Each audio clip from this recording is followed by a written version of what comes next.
तेल्हारा तालुक्यात पावसाने उडवली अनेकांची धांदळ।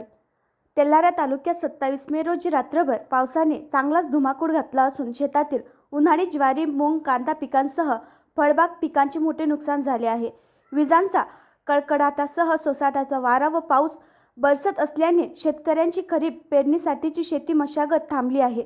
या पावसामुळे तालुक्यातील कोरडे पडलेले नदी नाले वाहताना दिसून आले। सतत सुरू असलेल्या पावसामुळे व वादळी वाऱ्यामुळे लग्न समारंभातही तारांबळ उडाली। वादळी वाऱ्यामुळे कुठे लग्नाचा मंडप उडाला तर कुठे मंडप फाटून नुकसान झाले। तालुक्यातील अनेक शेतकरी शेती मशागतीच्या कामाला लागले होते। अद्यापही बऱ्याच शेतकऱ्यांची उन्हाळी मूग व ज्वारी काढायची बाकी असून ते पीक या पावसाने मातीमोल करून टाकले आहे। तर काही शेतकऱ्यांनी तर पावसाच्या धाकाने ओलाच मूग काढला आहे। त्यामध्ये शेतकऱ्यांचे मोठे नुकसान झाले आहे।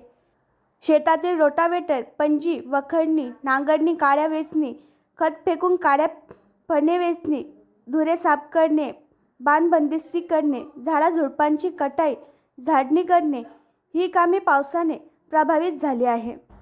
सोबतच गुलाम मोतेबट देशमुख, दिलीप अरुण इंगळे, गाव चितलवाडी, तालुका तेल्हारा, जिल्हा अकोला आणि सोबतच बाकी लोकांना प्रश्न पडलाय, आता माझ्या मुलामुलींचे शिक्षण कसे करा।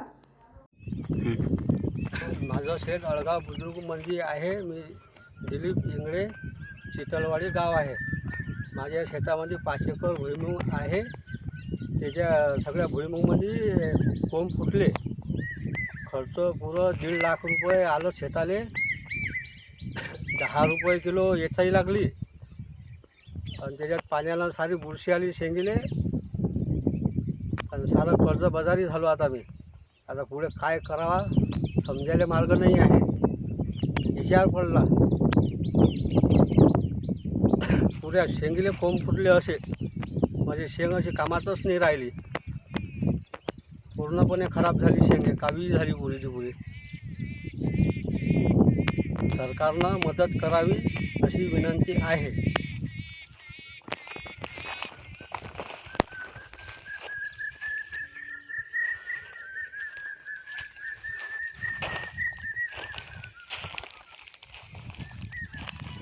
आणखी नवीन व्हिडिओ पाहण्यासाठी आमच्या देशमुख एक्सप्रेस न्यूज चॅनलला सबस्क्राइब करा, लाईक करा आणि शेअर करा।